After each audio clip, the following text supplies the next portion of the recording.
მოგესალმებით. დღეს შაბათია და ეთერშია ერთ-ერთი საქართველოში ტელერადიო ток-შოუ გარემოსდაცვის სფეროში.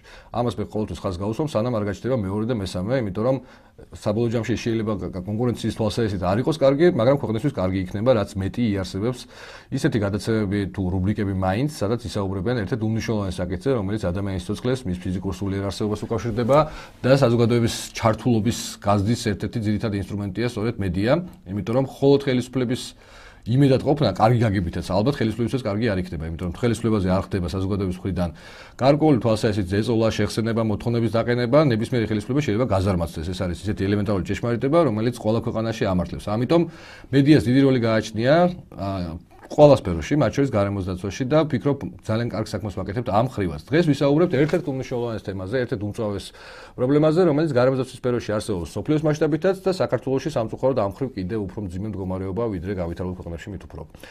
ნარჩენების მართვა და საყოფაცხოვრებო მყარი ნარჩენები, სხვა ტიპის ნარჩენები გახდა გეოლოგიური მასშტაბის პრობლემა სოფლიოსათვის და კუნძულებსაც კი აშენებენ ნარჩენებისაგან, ნაგვისაგან იაპონიაში მაგალითად, იმიტომ რომ მათ მიწის ნაკლებობა გააჩნიათ და ამ კუთხით გადაწყვეტეს ნარჩენების დადებითი გამოყენება. თუმცა უფრო გავრცელებული მეთოდებიც არსებობს, ეს არის გადამუშავება, ეს არის ხელახალი გამოყენება ნარჩენების და სხვა მრავალი. ამ ხრივ საქართველოში არსებობს მთელი რიგი ტრადიციები, თუმცა განსაკუთრებული პრობლემები არის შეგროვების ეტაპზე, განცალკევებით შეგროვების კუთხით, რაც აფერხებს თუნდაც გადამამუშავებელი ტექნოლოგიების განვითარებას.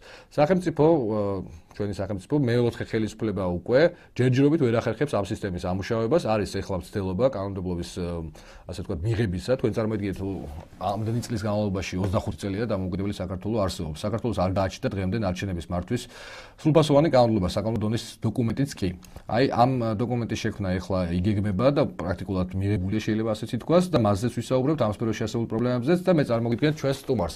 საქართველოს გარემოსდაცვის და ბუნებრივი რესურსების მინისტრის პირველი მოადგილე ბატონი თემურ მურღულია, გახლავთ ჩვენი სტუმარი, მაგრამ სანამ მასთან დავიწყებ საუბარს, მინდა სოფოძიგოს სიუჟეტი წარმოგიდგინოთ, რომელიც ამ სფეროში არსებულ სიტუაციას ეხება. ჯანდაცვის მსოფლიო ორგანიზაციის მონაცემების თანახმად დღეისათვის ადამიანის 95 მძიმე დაავადების გამომწვევად სწორედ გარემოს დაბინძურებითაა გამოწვეული. ამ მხრივ კი ნარჩენების დაბინძურებას მოწინავე ადგილი უკავია. ნარჩენებით ბინძურდება ჩვენი საარსებო გარემოს ყველა კომპონენტი, ატმოსფერული ჰაერი, წყალი და ნიადაგი, რაც სიმსივნური, ალერგიული, ინფექციური და სხვა მძიმესი დაავადებების გავრცელების ერთ-ერთი უმთავრესი პირობაა. საყოფაცხოვრებო და სხვა მყარი ნარჩენების მართვა დღემდე საქართველოში ერთ-ერთ უმწვავეს გარემოსდაცვის პრობლემად რჩება. საქართველოში სადაც 90-ზე მეტი მხოლოდ ეგრეთ წოდებული ლეგალური ნაგავსაყრელი პოლიგონია, მხოლოდ 2 შეიძლება საერთაშორისო სტანდარტებთან მიახლოებულად ჩაითვალოს. ქვეყანაში მაგალითად კიდევ 1000-ზე მეტი სტიქიური ნაგავსაყრელია. სპეციალისტების აზრით ზემოხსენებული 2 ნაგავსაყრელიდან ერთ-ერთი ლილოს ნაგავსაყრელზე არსებული მდგომარეობაც ძალიან შორსაა თანამედროვე ევროპული სტანდარტებისგან. თბილისთან დიდი იმედი მქონდა, რომ აშენდა ახალი კარგი გადასარევი თანამედროვე ნაგავსაყრელი, როგორც ჩანს, მისი ოპერირება არ მიმდინარეობს ისე, როგორც საჭიროა. ყოველ შემთხვევაში იქიდან ნაგვის ატაცებას, ქარის საშუალებით ატაცება ვერ უნდა ხდებოდეს, ის თუ ნორმალურად ოპერირებს, იმიტომ რომ ის ყოველ დღე უნდა იფარებოდეს, ყოველი შემოტანილი პორცია ნაგვის უნდა მაშინვე იფარებოდეს მიწით და ხდებოდეს დატკეპნა. ეთყობა ეს არ ხდება. ხა იქ შესვლა და შემოწმება შეუძლებელია და არავინარიც რეალურად რა ხდება იქ, მაგრამ იმის გამომდინარე იქიდან რა ხდება მის გარშემო, შეიძლება ვიმსჯელოთ, რომ სათანადო დონის ოპერირება იქ არ არის.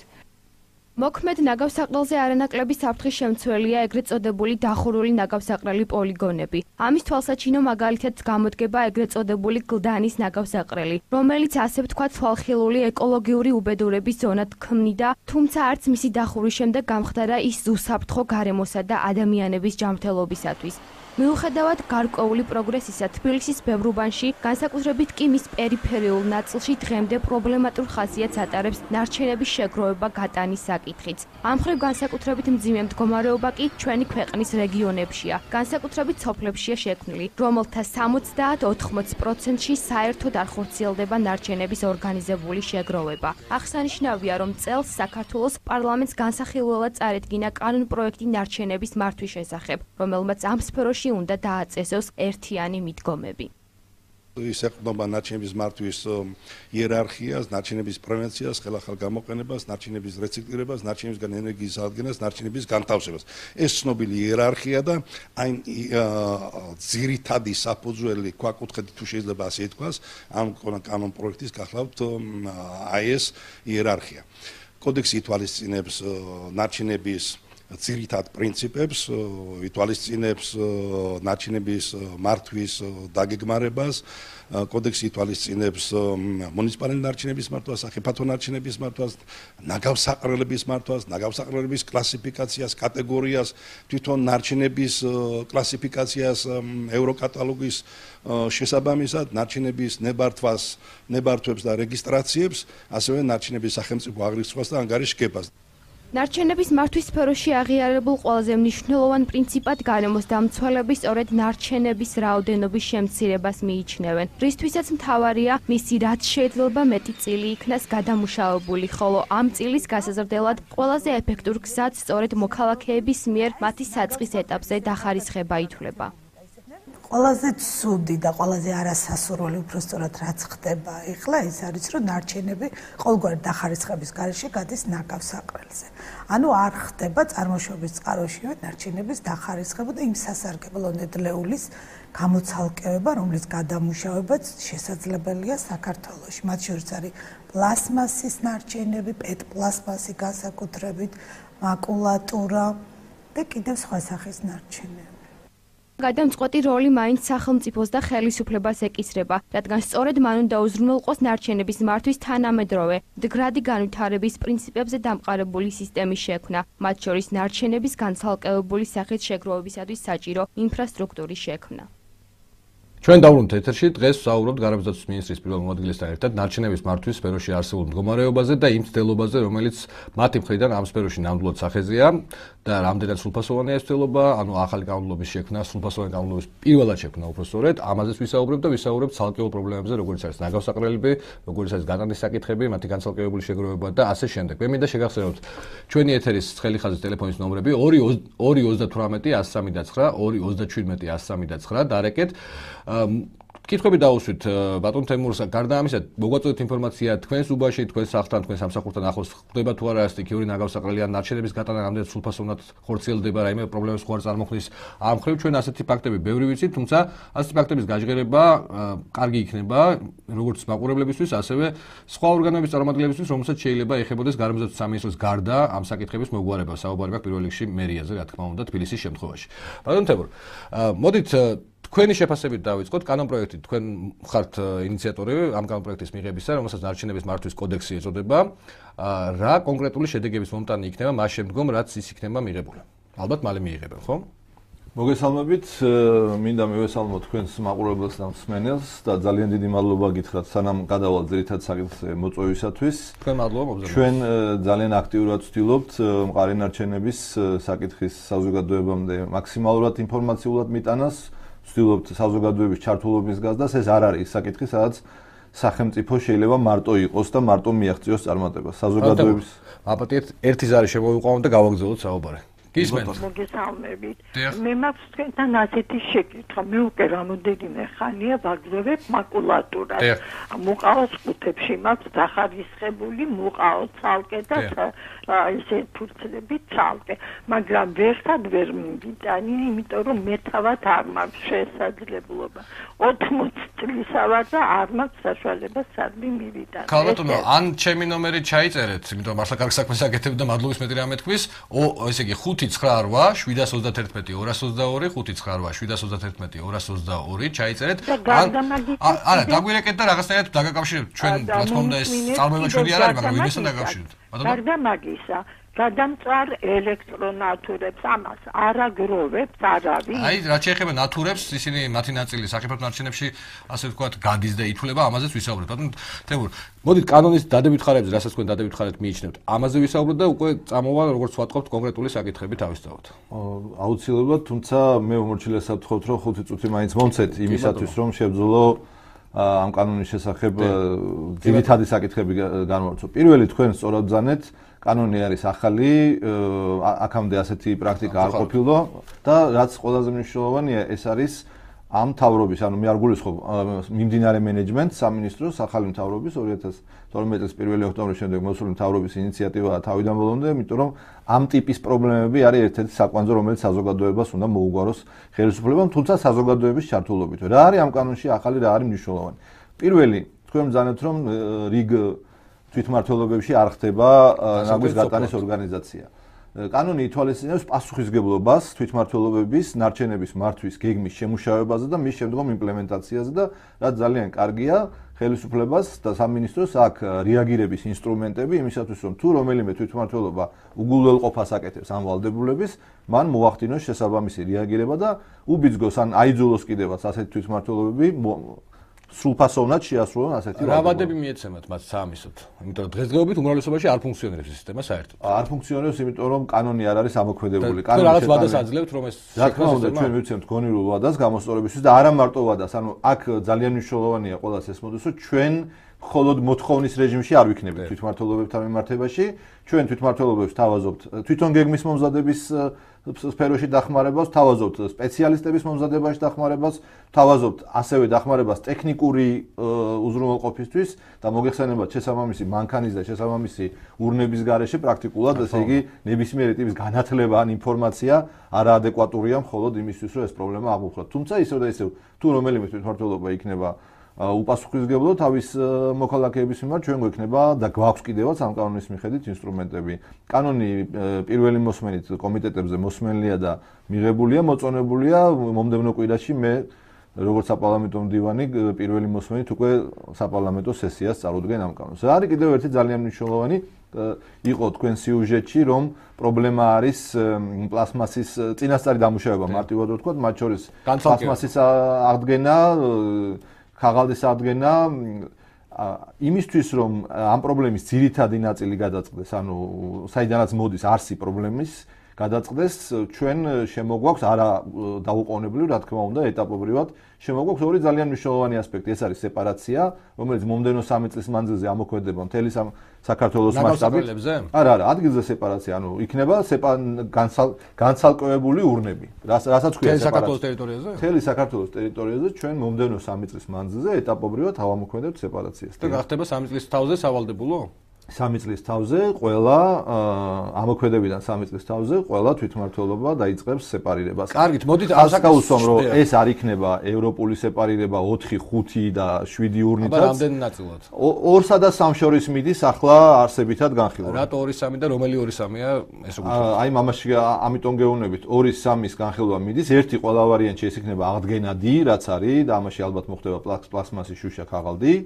და შესაბამისად საყოფაცხოვრებო ნარჩენების გაყოფის საკითხიც, ანუ 2 და 3 რა უნდა იყოს, სველი და არასველი, აქ ბევრი ნიუანსია, რომელზეც ექსპერტები ჯერ კიდევ მსჯელობენ, იმიტომ რომ ძალიან მნიშვნელოვანია არა მარტო სეპარირება, არამედ ამის შემდგომი გადამუშავება. თუ გადამუშავებაში არ წავიდა და მეორე ძალიან გთხოვთ რომ ათქმევინოთ, ეს არის გაფართოებული პასუხისმგებლობა მწარმოებლების, მათ შორის იმპორტიორების, რაც იმას ნიშნავს, რომ კოკაკოლას, ბორჯომის, ან ნებისმიერი სხვა სასმელის, აკუმულატორის წარმოებლები და ასე შემდეგ ვალდებული არიან შეფუთვის შემდგომ ბედზე იზრუნონ. ანუ არ არის საკმარისი რომ გაყიდო ბოთლი და შემდეგ დაივიწყო, ანუ ამის შეგროვება და შემდგომი გადამუშავება, განსაკუთრებით ახლა დაუშვათ წყლის შეფუთვის და საჭმლის შეფუთვის შემთხვევაშიც ეს იქნება სავალდებულო, თუმცა უფრო მნიშვნელოვანია დაუშვათ აკუმულატორებთან მიმართებაში, ზეთებთან მიმართებაში, იქ სადაც ანუ გამომუშავებული და გამოკეთებული. ანუ მათ რა უნდა გააკეთოთ? ჩასაბარებელი პუნქტები გახსნა? მათ უნდა მოახდინონ კონსოლიდაცია, რაც როგორც ხდება ევროპაში, ანუ ინდივიდუალურად განხეთება ძალიან. არსებობს გაერთიანებები მწარმოებლების და იმპორტიორების, რომლებიც მთელ მსოფლიოში განსაკუთრებით ევროპაში ეს არის აპრობირებული პრაქტიკა, ისინი ერთად ახდენენ კონსოლიდაციას და ერთობლივად ახდენენ ამის შეგროვების და გატანის პუნქტების დანერგვას. მთელი საქართველოს მასშტაბით ეს ბუნებრივია ყველა დასახლებულ პუნქტში ვერ იქნება, მაგრამ ევროპაშიც არის ასეთი დისტანციების პრინციპი, ანუ მაგალითად ყოველ 50 კილომეტრში უნდა არსებობდეს ასეთი პუნქტი, ჩვენც ეტაპობრივად ამ დისტანციების გზით წავედით. გასაგებია, მოკლედ ცალსაკი გავყვეთ ჩვენ ამ საკითხებს, აუცილებლად მოდით სეპარაციიდან დავიწყოთ, სეპარაცია მოქალაქეების მიერ, ანუ მოსახლეობის მიერ. თქვენ ვთქვით რომ 2-3 კონტეინერი დაიდგმება, ну ეს არის გაწყვეტილი 2 თუ 3. რატო 2-3 და არა ისეთივე, ასე ვთქვათ, რაოდენობის 4-5 და მეტი იშვიათად გამოიყენება, როგორც ევროპაში. თუ მაინც თუ ხარჯი იყოს, ასე ვთქვათ, იქიდან გამომდინარე რომ თუ ადამიანებს მივაჩვევთ და თან ადამიანები მიეჩვევიან ამ სისტემას, 3 ნაწილად გაყოფენ თუ 5 ნაწილად პრინციპული ალბათ აღარ იქნება. ხომ ჯობია რომ იყოს უფრო მეტი რაოდენობად გაყოფილი, რომ უფრო ადვილი იყოს გადამუშავება და მოთხოვნა მეტი იყოს. მინდა გითხრათ, რომ ყოველი დამატებითი ურნა სამწუხაროდ ან შეიძლება საბედნიეროთაც გაცილებით ზდის ღირებულებას ამ ურნის მომსახურებისას. ანუ არ არის ისე რომ თუმცა მისი რეალიზაცია იოლდება უკვე. კი ბატონო, მაგრამ მაშინ უნდა არსებობდეს შესაბამისი წინაზეც თქვი, თუ არ არსებობს შესაბამისი გადამამუშავებელი სიმძლავრეები, ასეთ შემთხვევაში უბრალოდ სეპარაცია ნიშნავს იმას, რომ ჩვენ ამას სეპარირებულად მივიტანთ ნაგავსაყრელზე და დავყრით ისევ სეპარირებულად. ამაში შეგამათებით, მაგრამ მამამდე შევახსენოთ მაყურებლებს ტელეფონის ნომრები 238-103-9, 237-103-9. თქვენ რას ფიქრობთ დღეს რა მდგომარეობაა თქვენს უბანში, თქვენს ქალაქში, თქვენს რაიონში ნარჩენების მართვასთან დაკავშირებით და თუნდაც იმაზე გამოთქვით აზრით, ხართ თუ არა მზად პირადად მიიღოთ მონაწილეობა ნარჩენების განცალკევებული სახით შეგროვებაში, ანუ სეპარირებული სახით შეგროვებაში. გულისხმობ, რომ თქვათ ერთ კონტეინერში პირობითად ქაღალდი ჩაყაროთ, მეორეში ბიოლოგიური ნარჩენები, მესამეში ლითონი და ასე შემდეგ. ამისთვის ხართ თუ არა მზად და საჭიროა თუ არა ამ სისტემის სრულფასოვნად დანერგვა, ამაზეც თქვენი აზრი საინტერესოა. მე მინდა გათამაშებისათვის 18 წლამდე მოზარდებისთვის ერთ-ერთი არასამთავრობოს მცირე საჩუქარი გავათამაშოთ. ეს არის ეკოხედვა, არასამთავრობო ორგანიზაცია, რომელსაც გამოცემული აქვს საბოშო ლიტერატურა ძალიან დიდი რაოდენობით ნარჩენების მართვის თემაზე. აი ეს არის მათი, ასე ვთქვათ, მცირე ძღვენი. და კითხვას დაგისვამთ და ვინც პირველი დარეკავს, დატოვოს აუცილებლად ნომერი, ვინც გიპასუხებთ იმ ადამიანთან და მოგების შემთხვევაში თქვენ შეგიძლიათ პალიტრიდან წაიღოთ ეს გამოცემა. კითხვა ასეთია: 1 ტონა ქაღალდის გადამუშავების შედეგად დაახლოებით რამდენი ხე გადარჩება? ყველაზე ახლოს ვინც იქნება საკუთარი პასუხით შედარებით ზუსტ პასუხთან, ის მიიღებს აი მცირე პრიზს. რაც შეეხება გადამამუშავებელ ტექნოლოგიებს, ამაზე ვისაუბროთ, მაგრამ მანამდე ზარე შემოვიყვანოთ ეთერში. გისმენთ, ეთერში ხართ. გამარჯობა. გამარჯობა. მოგესალმებით, თამაზ დაუშვილი, კომპანია დიოს აღმასრულებელი დირექტორი. ძალიან საინტერესო ინიციატივაა, მე ხავსები მე ძალიან მომეწონა. ეკოლოგია ძალიან მნიშვნელოვანია ჩვენთვის და ასევე მნიშვნელოვანია პლასტმასის გადამუშავება. ახლა საუბარი იყო იმაზე, რომ კომპანიებმა თვითონ იზრუნონ იმასთან დაკავშირებით არსებობდეს შესაძლებლობები გადამუშავების. როგორ ფიქრობთ თქვენ პლასტმასის პლასტმასის ნარჩენები ამ შემთხვევაში ფანჯრების სახით როგორ უნდა გადამუშავდეს და როგორ უნდა მოხერხდეს ამის კი ბატონო, კარგი, ოღონდ რეკლამის შემდეგ იპასუხებს სამწუხაროდ სარეკლამო პაუზა დაგვეწია, ნარჩენები ფართესფეროა ძალიან და იმიტომაც არის ეს კოდექსი და არა კანონი, თუნდაც ამაში ჩანს რომ ძალიან ბევრი დეტალისაგან შედგება ეს პრობლემატიკა. ზარი შემოვიდა, მაგრამ მოითმინეთ რეკლამის შემდეგ შემოგიყვანთ. ჩვენ დავბრუნდით ეთერში, როგორც მე მატყობინებენ, ჩვენ მცირე კონკურსს ყავს გამარჯვებული. ეთერში შემოიყვანეთ თუ შეიძლება სმენელი თუ მაყურებელი, ან დარეკოს კიდევ ერთხელ კარგი იქნებოდა და ჩვენ მას აი ამ მცირე პრიზს გადავცემთ. ონ პასუხი თუ მოვისმენთ, კარგი იქნება. ეთერში ბრძანდებით, გამარჯობა. გამარჯობა. აი ეს ჩემი პასუხი იყო 17 ხე ერთ ტონა მაგალითად. კი ბატონო, და ეს ესე იგი საბავშვო გამოცემების კრებული, რომელიც ნარჩენების მართვის თემატიკას უკავშირდება, თქვენია.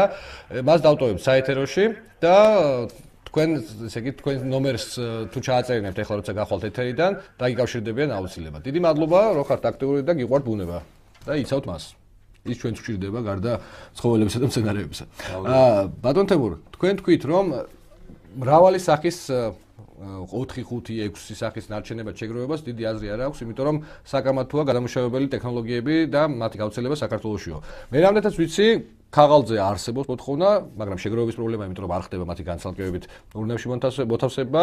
შუშის გადამამუშავებელი თუ არ ვსწრები 2 ქარხანა არსებობს, ქსნის და მე მგონი კასპის არის მეორე. ლითონზე ხო განუსაზღვრელი და ამოუწურავი მოთხოვნა ექსპორტზე გადის ლითონის მასალები ჩვენგან.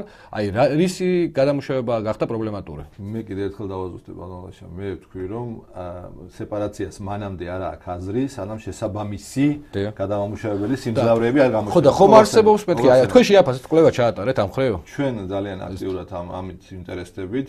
მინდა გითხრათ რომ საქართველოს წყარი ნარჩენების კომპანია, რომელიც არის ყველა რეგიონული ნაგავსაყრელის გარდა თბილისისა და აჭარის თუმცა აჭარის ოპერატორი ის მუშაობს ძალიან აქტიურად ნარჩენების გადამუშავების თემატიკაზე, ეძებს ინვესტორებს, ეძებს დაინტერესებულ მხარეებს. მიუხედავად იმისა, რომ ძალიან ბევრი წინადადება არის ამ კუთხით, სეპარაციის პროცესის გარეშე პრაქტიკულად არავინ არ ინტერესდება. ამიტომ ჩვენ ძალიან დეტალურად ამიტომ სეპარაცია უბით უფრო საჭიროა, ხო? ჩვენ ამიტომ ინტერესდებით იმ სეპარაციით, რომელიც შეიძლება დღეს ჩვენ ასეთი ტიპის ინვესტორი გვეუბნება, რომ თუ მე მექნება პლასმასი და მინა ერთად პირობითად გეუბნებით, იმ მოცულობები, რომელიც თქვენ გაქვთ საქართველოში და პრაქტიკულად 1000 ტონაზე ქვევით დღეში 1000 ტონაზე ქვევით არც ერთი გადამამუშავებელი ქარხანა, როგორც ჩვენ გვეუბნებიან ინვესტორები, მათთვის ინტერესს არ წარმოადგენს. პლასმასი და მინის გამოღება, ანუ საერთო გუნდიდან განცალკევება პრობლემას არ წარმოადგენს. ანუ ის რაც იყო ადრინდელი მიდგომები, როდესაც პლასმასი და ევროპაში ასაც ხედავ ჩვენ, რომ პლასმასი ცალკე იყო, მინა ცალკე იყო, ძალიან დიდ მოცულობებზე. ანუ ის რომ ტიპიური ევროპული ქვეყანას $45000 აქვს წლიური მთლიანი შედაპროდუქტი ერთ მოსახლეზე და ჩვენ გვაქვს $4500, ეს ძალიან დიდი სხვაობაა იმისა, რომელიც ყარნარჩენებს. ანუ თქვენ ამბობთ, რომ 2-2 3-3 სახის ნარჩენები რომ შეგროვდეს ერთად, მაინც იქნება პოტენციური ასეთ მათი გადამუშავების საშუალება, ხო? რა თქმა უნდა, ჩვენ გვექნება გადამუშავების საშუალება, ჩვენ დავიწყებთ ამ მიდგომით და ეტაპობრივად ეკონომიკის დასთან, შემოსავლების დასთან ერთად ამას თუნდაც ორი თუნდაც მე ერთი რამე მინდა გითხრათ. ხოდიში ამაზე გითხრათ, თუმცა კონკრეტულს არ დაგავიწყდეთ, 2-3 კატეგორიად რომ დაყოთ, თუმცა მე ვფიქრობ, მაინც ჯობია ევროპული მოდელის გამოყენება, მაგრამ ამას მნიშვნელობა ამისთვის არ აქვს. ეს მოდელი როდიდან შეიძლება ამოქმედდეს? მომავალ წლის ბიუჯეტში ჩანს სადმე თვითმმართველობის ან ცენტრალურ ბიუჯეტში თუ როდიდან ფიქრობთ? მომავალიდან ეს ვერანაირად ვერ ამოქმედება. დიდხანს ვარეკობ 3 წლის თავზე ყველა იქნება მზად, ამას შეიძლება სერიოზული მომზადება. ეს არ არის უბრალოდ რომ ჩვენ დავდგამთ 2-3 ურნას და შესაბამისად ადამიანები დაუყოვნებლივ დაიწყებენ. ამას შეიძლება საპილოტო პროექტები, ამას შეიძლება საზოგადოების ინფორმირება, ტექნიკის შეძენა ჭირდება დიდი რაოდენობით. როდისთვის აპირებთ ამ დანახარჯის გაღებას ბიუჯეტიდან? ყოველწლიურად მომდევნო 3 წლის მანძილზე ჩვენ ეტაპობრივად დავხარჯავთ თანხებს იმისათვის, რომ 3 წლის თავზე ყველა თვითმმართველობა იყოს მზად. აი მომავალ წელს სადმე აპირებთ საქართველოს მასშტაბით? მომავალ წელს ჩვენ სავარაუდოდ ქუთაისში დაიწყება ტრენინგები, მაგრამ არაგანაწილებული არასეპარირებული მიდგომა 2016-დან ჩვენ გვექნება საპილოტო პროექტები უკვე, ოღონდ შედარებით რა თქმა უნდა მცირე რაიონებში. გასაგები. თუმცა მე ვერ დაგეთანხმებთ იმაში, რომ მზაობა მაშინ არის აზრიანი და შედეგიანი, როცა ინფრასტრუქტურაც არსებობს, იმიტომ რომ ადამიანები რომს უფრო განათლებულები გახდნენ, უფრო შეგნება აიმაღლონ ეკოლოგიური ამ შემთხვევაში თუ არ იქნებათ ის ურნები, რომელზეც საუბრობდით, ბუნებრივია იმ ქალბატონის არ იყოს, რომელიც წეღარ ეკავდა, შეიძლება თავისთვის შეინახონ განცალკევებით, მაგრამ ისევ საბოლოო ჯამში ერთიანად მოხდება ნაგავსაყოზე შერეული, ხო? სწორედ ამიტომ მომზადდება ჩინოვნიკები, მომზადდება სისტემა და დაიწყება შეძენა ყველა საჭირო არა, ვერ ვასწრებთ, არა, ეს არის პროცესი, რომელიც ამ მთავრობამ დაიწყო. და არც ერთ ევროპულ ქვეყანაში ის არ შემდგარა 1 და 2 წელში. 1 და 2 წელში ამაზე ლაპარაკი იქნება უპასუხისმგებლობა საზოგადოების წინაშე. თუმცა რატომ არ შეიძლება რომ ნაწილში მომავალ წელს დაიწყოს? ბადოლაში არ შემდგარა არც ერთ ევროპულ ქვეყანაში. მაშინ მე მზადა ვარ, ჩვენ ხო არ გვიჭირს ერთმანეთთან ურთიერთობა. მე მზადა ვარ პრაქტიკა, რომელსაც თქვენ მიმითითებთ, რომ აი ამ ქვეყანაში 2 წელიწადში, 3 წელიწადში მოახერხეს მთელი ქვეყანა დანერგა, არა, პრაქტიკას გეტყვით მე, პრაქტიკა არის ასეთი, რომ იდგება საკმარისი რაოდენობის განსხვავებული სახის კონტეინერები, ურნები და შემდეგ მათში საგანმანათლებლო პროგრამების წარმოების პარალელურად თანდათანობით იზრდება განცალკევებით შეგროვილი ნარჩენების რაოდენობა და შერეულის მცირდება. რა თქმა უნდა. შესაბამისად ურნა მაინც საწყის ეტაპზეა საჭირო, ხო? რა თქმა უნდა, თუმცა მანამდე უნდა იყოს საინფორმაციო კამპანია აუცილებლად, ანუ ურნის დადგმა არ არის საკმარისი. პარალელურად უნდა მოხდეს, იმიტომ რომ მარტო კამპანია რო იყოს ურნა არ იქნება და სახში უნდა შეინახოს. ის რაც ჩვენი ევროპელი მეგობრები, რომლებმაც ეს გზა გაიარეს 27 ევროპის ქვეყანაში, გვეუბნებიან რომ უნდა დაიწყოს საინფორმაციო კამპანია, უნდა დაიწყოს ჩინოვნიკების მომზადება, უნდა შეძენილი იქნას ურნები, ურნის შეძენა არ არის საკმარისი, თუ ურნის გამტანი მანქანა არა გვაქვს. რა თქმა უნდა, ცალკე უნდა გაიწყოს. ამიტომ ეს ყველაფერი არის პროცესი, რომელიც ერთ დღეში ვერ შედგება. თუმცა მოვალ წელს თუ არა ეს არის მთავრობა, რომელიც დაიწყო პროცესი და დაამთავრებს აუცილებლად. რომ დაიწყო, კარგია. მართლა ეს ერთ-ერთი ის დაპირება, რომლის შესრულება მათ საერთო პროგრამის ნაწილს გულისხმობ გადაწყვიტეს და კარგია, ხესებთან დაკავშირებით ეს პირობა დაირღვა, ნარჩენებზე რომ დაიწყეს შესრულება, რა თქმა უნდა, კარგია, თუმცა ვფიქრობ, რომ უფრო ჩქარას შეიძლება იყოს და ამაზე სხვა დროს ვიკამათოთ. ზადავარ მითითებებს. კარგი, სხვა დროს ვიკამათოთ, თუმცა ნუ დაწყება თავისთავად კარგია, მაგრამ იმედია ბოლომდე მიყვანილი იქნება ეს პროცესი. რაც შეეხება ესე იგი სახიფათო ნარჩენების კატეგორიას. ამაზე რას ფიქრობთ? ანუ ცალკე ურნაიარსებებს ამისაც საყოფაცხოვრებო სახიფათო ნარჩენებზეა საუბარი. მინდა გითხრათ, რომ სახიფათო ნარჩენებისთვის არსებობს ცალკე მიდგომა, სამწუხაროდ სახიფათო ნარჩენების შეკრება ეს არის განსხვავებული თემა, აბსოლუტურად არსებითად განსხვავდება. თქვენ მე დაახლოებით წარმომიდგენია რას გულისხმობთ. თერმომეტრი, ბატარეიკა ამისთვის დროთა განმავლობაში რა თქმა უნდა იქნება ცალკე ურნა, თუმცა ამ ეტაპზე ჩვენ ჯერჯერობით, ანუ სანამ თლიანად სრული სეპარაცია იქნება, შეგროვების პუნქტებისკენ უფრო ვიხრებით, იმიტომ რომ ძალიან ძნელია ამ ტიპის ნარჩენი დაამენეჯმენტო. ახლა თბილისში გაცილებით ადვილია, მაგრამ მთელი საქართველოს მასშტაბით გაცილებით რთულია. ჩაბარების წახალისება რით უნდა მოახდინოთ მაშინ? ჩაბარების წახალისება ევროპის ანალოგიური იქნება, ანუ მაგალითად თანხას გადავუხდით. მიკროაკუმულატორების შემთხვევაში ეს აპრობირებული პრაქტიკა არის მთელ ევროპაში. უფრო მაღაზიებში არის ასეთი ჩამბარებელი პუნქტები, ვიდრე ეს უბრალოდ ნაგავში გადაყრა არის. ან არის სპეციალური სვეტები, სადაც ამ ბატარეიკებს ყრი და შემდეგ ის რაღაც თანხას გაძლევს, ან რაღაც ბონუსს. ან იგივე პროდუქტს ახავს.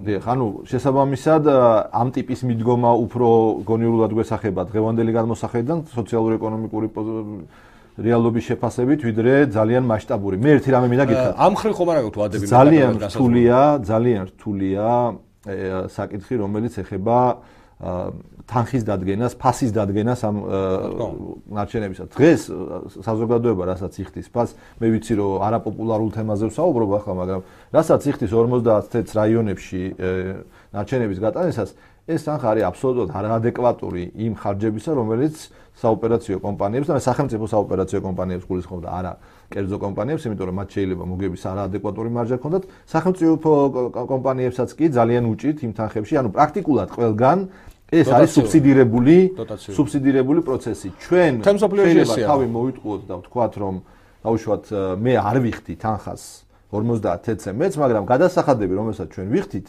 მიდის ისევ ამ ნარჩენების თავიდან მოშორებაში და ანუ 1 ჯიბის ნაცვლად მეორე ჯიბიდან ვიხდით, რაც საბოლოოდ აქტება. ანუ პირდაპირ არ ვიხდით, მაგრამ იმის ნაცვლად, რომ უკეთესი სკვერი გქონდეს, უკეთესი გზა გქონდეს, უკეთესი სკოლა გქონდეს, უკეთესი ბაღი გქონდეს, რეალურად ნარჩენებში ვხარჯავთ ამ ფულს. ამიტომ რაც უფრო გავზდით ჩვენ მოცულობას უნებისას, რაც უფრო გავართულებთ ამ პროცედურას, უფრო მეტი გვექნება გადასახადი და ამ სეპარაციის ძირითადი აზრი არის, რომ ისევ შემცირდეს ეს ხარჯი, ანუ თუ პლასმასი გადამუშავებაში წავალთ, ყველა მოქალაქე შეუმცირდება ამ პლასმასის. თუმცა ვერ დაგეთანხმებით ბოლომდე. თქვენ ხართ ეკონომისტი, მე ეკოლოგი და ამაში ვერ დაგეთანხმებით, იმიტომ რომ ეს რა თქმა უნდა კარგია, რომ შემცირდეს დანახარჯები გადამუშავებული დენდლეულის გამოყოფის და შემდეგ რეალიზაციის გზით. ეს ბუნებრივია, კარგია, მაგრამ ეს ერთადერთი მიზანი არ უნდა იყოს, იმიტომ რომ ნარჩენების პრობლემა უკავშირდება უპირველეს ყოვლისა გარემოს მდგომარეობას და შესაბამისად ჯანმრთელობას და სიცოცხლეს, რომლის დაცვაზე პასუხისმგებლობა კონსტიტუციური ვალდებულებაა ხელისუფლების. აქედან გამომდინარე, მხოლოდ ესე შევხედავთ, რამდენად გაიაფებს, ასე ვთქვათ, ოპერირებას ნარჩენების შეგროვების და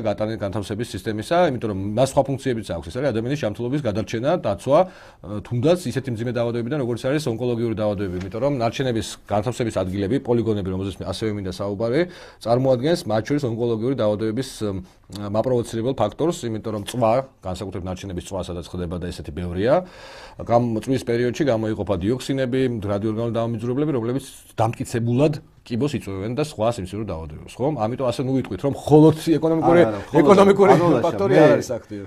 მინდა მოგახსენოთ, რომ და რაც თავარია ჩვენს მაყურებელს ვუთხრა, რომ რამდენიმე დღის წინ სოფლიო ბანკის ოფისში გაიმართა ძალიან საინტერესო პრეზენტაცია, სადაც სოფლიო ბანკმა ძალიან წინასწარი, მაგრამ კვლევა წარმოადგინა გარემოს დეგრადაცია, ანუ გარემო პირობების გაუარესება, რა თანხებად უჯდება სახელმწიფოს. ზიანი ეკონომიკური მათ შორის. რამდენადაც ესე იგი შეიძლება ეს არ იყოს ადვილად დაკავშირებადი, საბოლოოდ ყველა ის ზიანი, მათ შორის ჰაერის დაბინძურება, რაღაცა ითარგმნება ჯანმრთელობის ზარალში, ჯანმრთელობის ზარალი ითარგმნება მონეტიზებადი, ანუ მე იმის თქმა მინდა, რომ ამ შემთხვევაში ეკონომისტები და ეკოლოგები წინამდებობაში კი არა ვართ, ერთმხარესა ვართ, ანუ ეკონომიურობა პროცესის, რომელიც საბოლოოდ ამცირებს დაბინძურებას, ეკონომიკისთვისაც კარგი არის და შესაბამისად საზოგადოებისთვისაც კარგია.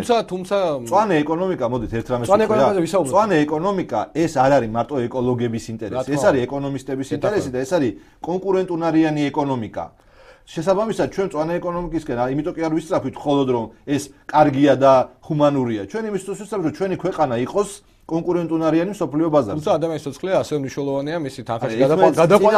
არ მოდის და ამიტომ აზრი არ აქვს, რომ წინამდებობაში მოვიყვანოთ. არ უნდა მოვიდეს, უბრალოდ მე ეს რეპლიკა გავაკეთე, იმიტომ რომ თქვენ როცა თქვით რომ ხარჯებს გარკვეულად შეიძლება გააძვიროსო, შეიძლება არც გააძვიროს, იმიტომ რომ გადამუშავდება და იქიდან ამოიღებ თანხებს, მაგრამ ამის გარდა სწორი სეპარაცია გააიაფებს ყველა ჩვენთაგანის ნაგავში გადაყრილ ფულს. კი ბატონო, ეგ მაგაში გეთანხმებით.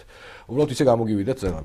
რაც შეეხება ნაგავსაყრელების პრობლემას, ნაგავსაყრელები, რომლებიც დღეისათვის არსებობენ, ამ სიუჟეტშიც იყო საუბარი და ყველა ვიცით, სამწუხაროდ ვერცერთი ვერ აღმოფილებს თანამედროვე სტანდარტებს. ჩვენ მოვაწერეთ ევროპასთან ასოცირების ხელშეკრულებას ხელი, ნუ ევროპა იქით იყოს და ჩვენ ჯანმრთელობა პირველ რიგში ჩვენ უნდა გვაინტერესებდეს, ხო? მარტო თვითმიზანი ხო არის ევროკავშირში ყოფნა, იქ შესვლა ალბათ მიზანია, იმიტომ რომ უკეთესად იყოს მოქალაქეების მდგომარეობა. ნაგავსაყრელები უნდა დაიხუროს. რეალურად არც ერთი მათგანი, ნუ შეიძლება ლილოს რაღაც რეაბილიტაცია ჩაუტარდეს და რუსთავში არსებულ ნაგავსაყრელს თუ არ ვწდები, კიდევ ერთი თანამედროვე ნაგავსაყრელია. სხვა 73-ია თუ ხან 93 ორ რიცხვს ასახელებენ, ეს არ არის დადგენილი საბოლოო ჯამში. დასახურია. ეს დახურის პროცესი როდის დაიწყება თქვენი ვარაუდით, თუ გაქვთ ინფორმაცია ამის თაობაზე და კონსერვაცია თუ მოხდება სრულფასოვანი, თუ მოხდება ისე რაც მოხდა გლანში, სადაც მიწა მიაყარეს ხოლოდ.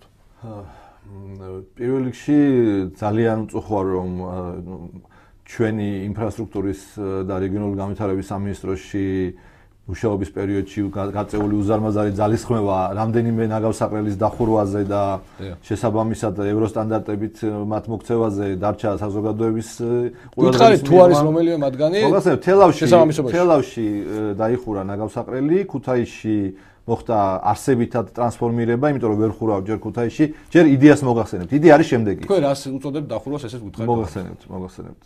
პირველ რიგში იდეა საქართველოში არის ასეთი, იმის გამო რომ სწორედ გადამუშავება შედგეს ნარჩენების, თბილისის გარდა არც ერთ რაიონს და ქალაქს არ აქვს იმხელა შესაძლებლობა რომ მისი ნარჩენების გვერდით დაიდგეს ქარხანა. ანუ რაოდენობა არის მცირე. მხოლოდ რაოდენობა არის მცირე. შესაბამისად, მხოლოდ რეგიონული მიდგომა უშველის საქართველოს ამ კუთხით. ყარი ნარჩენების მართვის კომპანია, სახელმწიფო კომპანია უკვე დიდი ხანია მუშაობს ამ რეგიონული ნაგავსაყრელების გახსნაზე. ქუთაისში არსებითად, ახლა მე არ ვლაპარაკობ რომ ევროპის არა რა არ გახსნილა. რეგიონული ნაგავსაყრელების მოზადება იწყება, მუშაობა ამაზე. მომდევნო 3 წლის მანძილზე პრაქტიკულად ჩვენ რეგიონული ნაგავსაყრელების დიდი ნაწილი, მათ შორის ქუთაისთან ძალიან დიდი ნაგავსაყრელი გაიხსნება. მომავალ თუ არის რომელიმეს გახსნა დაგეგმილი.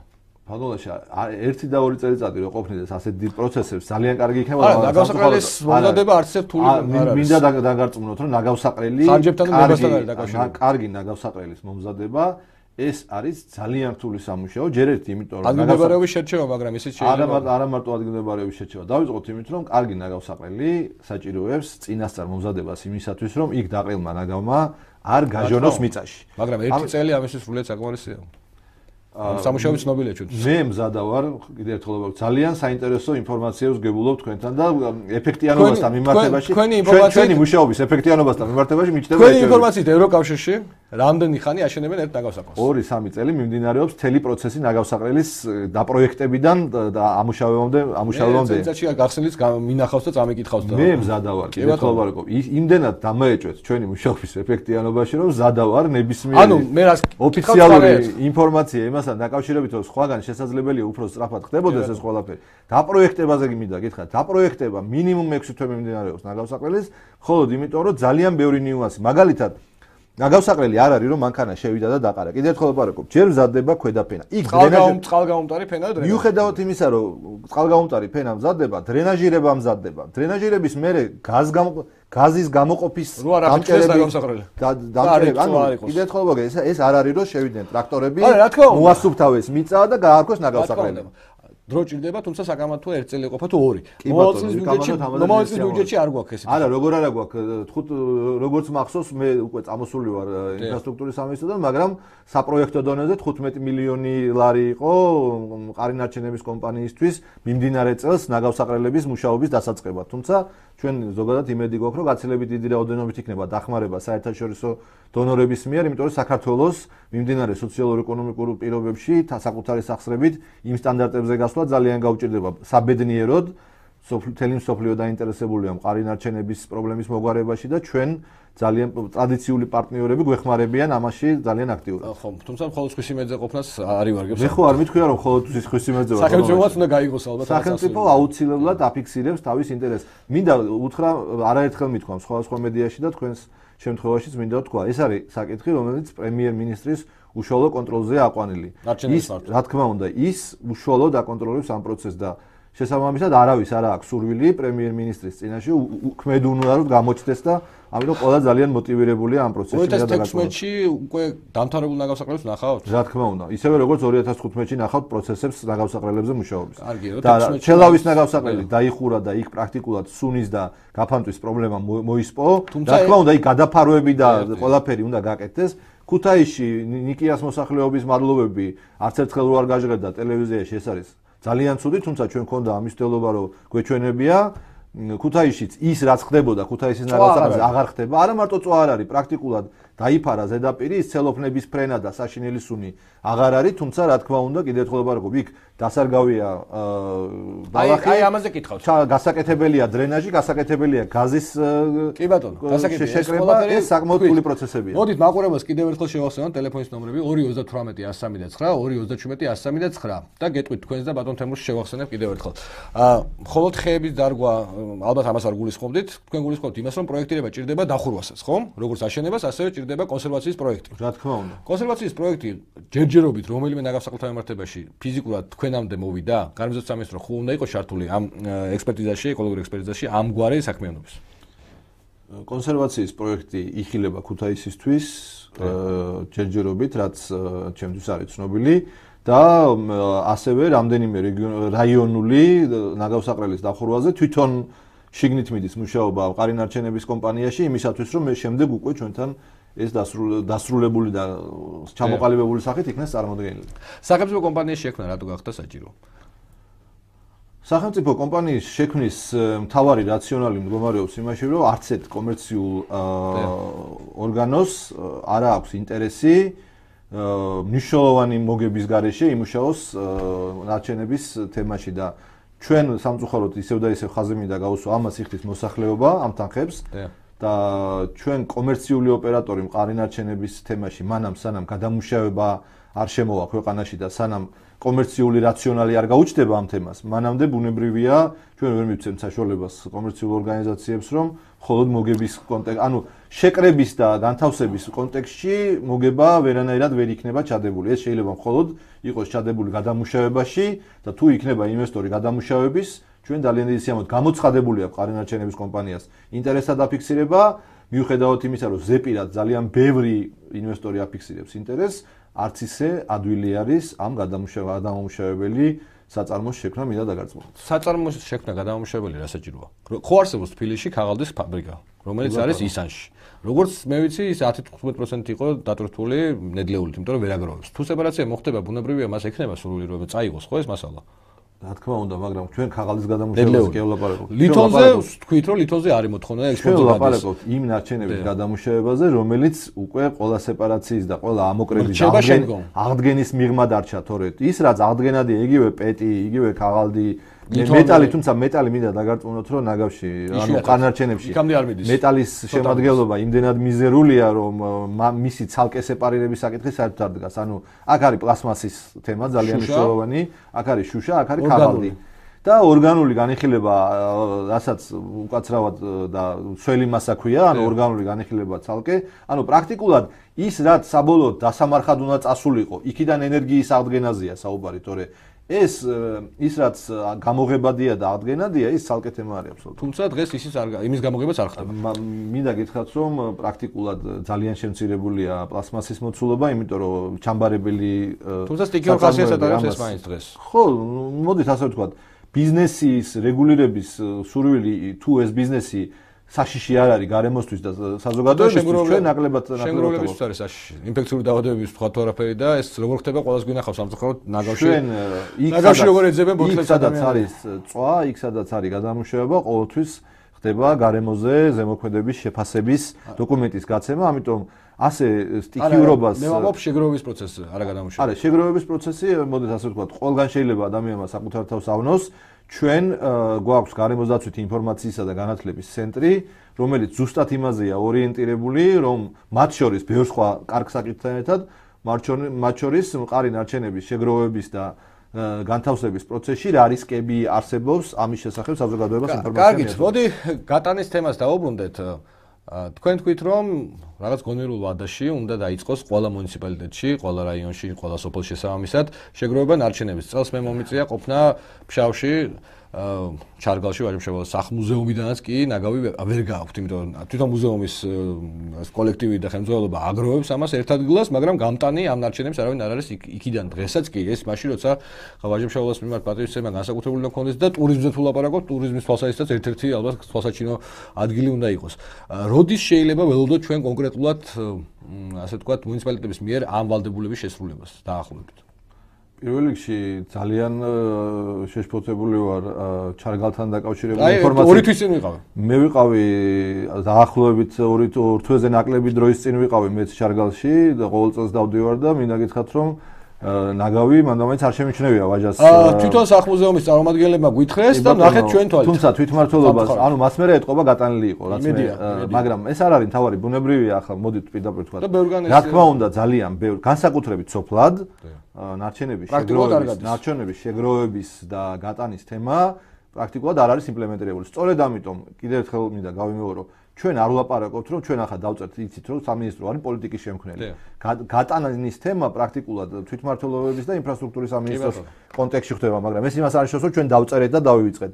ჩვენ არა მარტო დავწერეთ ეს კანონი, ჩვენ ვეხმარებით მუნიციპალიტეტებს იმ გეგმის შექმნაში, მათ შორის ხარჯ-ეფექტური გეგმის შექმნაში. ანუ უბრალოდ კი არ უთხრათ რომ გაიტანე და არ გვაინტერესებს, არამედ მაქსიმალურად ხარჯ-ეფექტური გატანა როგორ უნდა მოხდეს და რაც ყველაზე მნიშვნელოვანია, ჩვენ ინფრასტრუქტურის და რეგიონული განვითარების სამინისტროსთან ერთად მუშაობთ ტექნიკის მიშველებაზე.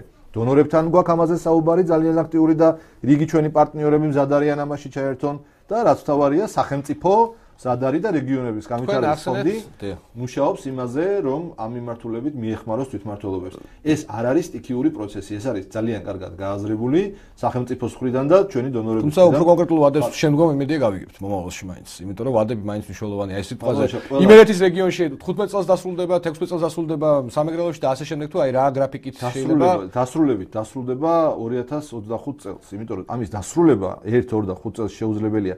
ეს იმას ნიშნავს, რომ ყველა სოფელში 3 წლის თავზეც ვერ იქნება სრულად უზრუნველყოფილი ეს პროცესი, მაგრამ ეტაპობრივად ჩვენ მივდივართ იმისკენ, რომ საქართველოში მოგვარდეს ნარჩენების პრობლემა. თუ კიდევ ერთხელ ვაპარაკობ, თუ ქართული სახელმწიფოს ფინანსურ შესაძლებლობებს დაუმატებთ დონორების კეთილნებას, რომელიც არის საქართველოს დახმარების და ამ თანხებში თქვენ დაგვეხმარებით ჩავატიოთ, რაც შეიძლება სწრაფად ამ პროცესის დასრულება, მე მზადა ვარ მივიღო ყველანაირი რეკომენდაცია, გავითვალისწინო ყველანაირი საერთაშორისო გამოცდილება. თუმცა ამ და ვიყო თქვენთან ერთად პასუხისმგებელი საზოგადოების წინაშე. კი ბატონო, თუმცა არსებობს მოქმედი ხელისუფლების სამთავრობო პოლიტიკური ძალის საარჩევნო პროგრამა, რომელიც ჩემ დაწერილია, მე ავტორი გახლავართ ამ პროგრამის. გარემოს განვითარების გარემოს დაცვის თავის და კარგად მახსოვს რომ იქ ეწერა რომ სხვათაშორის თელ საქართველოს არ ჩავწერეთ, იქ ჩავწერეთ ქალაქები.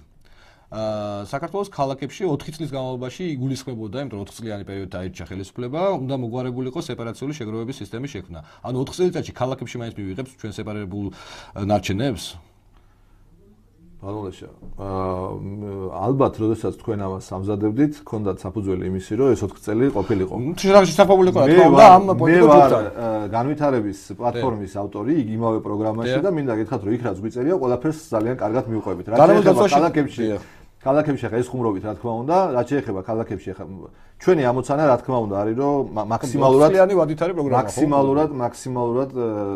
სწრაფად ჩავეტიოთ. მე გამიჭირდება დღეს ამ პასუხისმგებლობის აღება, ნამდვილად პირდაპირ ვამბობ, თუმცა ამ თავრობის პირველი ვადის დასრულებისთვის ყველა მოქალაქე დაინახავს, რომ ეს ნება, რომელიც თქვენ პროგრამაში ასახეთ, იყო ურყევი და ამ მიმართულებით არ გაჩერებულა მუშაობა და რაც თავარია შედეგები დგება ყოველდღიურად. შეიძლება ეს სრულად ვერ დასრულდეს პირველი ვადის ბოლოს, მაგრამ მე ვფიქრობ, რომ საზოგადოებისთვის იმ საზოგადოების, რომელსაც უნდა რომ დაინახოს შედეგი მთავრობის მუშაობის, პროცესი, რომელიც მიმდინარეობს და არის ურყევინების მაჩვენებელი, უკვე საკმაოდ ბევრს ნიშნავს, თუმცა რა თქმა უნდა, ჯობია რომ ყველაფერი დამთავრდეს. კარგად, იმედია საარჩევნო პროგრამის შესაბამის თავს ნაწილობრივ მაინც შეასრულებს ხელისუფლება მომავალ წელს ისე რომ დავინახოთ თვალნათლივ, რომ ხევში არ ყრიან არჩევნები და ნაგავსაყრელები არ არის, ასე ვთქვათ, იბავენ მდგომარეობაში. გულწრფელადზანე თქვენ ვერ ხედავთ ამ პროცესს დღეს ახლა. მე ვხედავ, რომ კანონმდებლობას იღებენ, კანონმდებლობა შეიძლება არ არის სრულფასოვანი, მაგრამ რომ იარსებებს უკვე კარგია, მაგრამ კონკრეტული შედეგები რო გამოჩნდეს, ამის უნდა ნახოთ ჩვენ ახალი ნაგავსაყრელი, უნდა ნახოთ ძველი დახურული კონსერვირებული და არა მიწამიყრელი და სეპარაცია რაც შეიძლება მაქსიმალურად შესაძლებლად მოკლე ვადაში უნდა დაიწყოს. იმიტომ რომ სეპარაციის გარეშე გადამუშავებას არ გამოვა და არც დასამარხი და საბოლოოდ გასათავსებელი ნარჩენების რაოდენობა შემცირდება. მაშინ მე გთავაზობთ ერთ რამეს. კვარტალში ერთხელ მომიწვიეთ და მე ჩაგაბარებთ ანგარიშს. კვარტალში ერთხელ თემატიკიდან გამომდინარე, ნახევარ წელიწადში ერთხელ მაინც მოგიწვიეთ. ფუნქცია ერთხელ მომიწვიეთ. კარგი, დიდი მადლობა. ჩვენ მომავალ შაბათში შევხვდებით ერთმანეთს, ვსაუბრობთ ნარჩენებზე. ნარჩენები კი საქართველოში დღემდე ერთ-ერთ ძირითად ეკოლოგიურ პრობლემად რჩება. კარგად ზანდებოდეთ.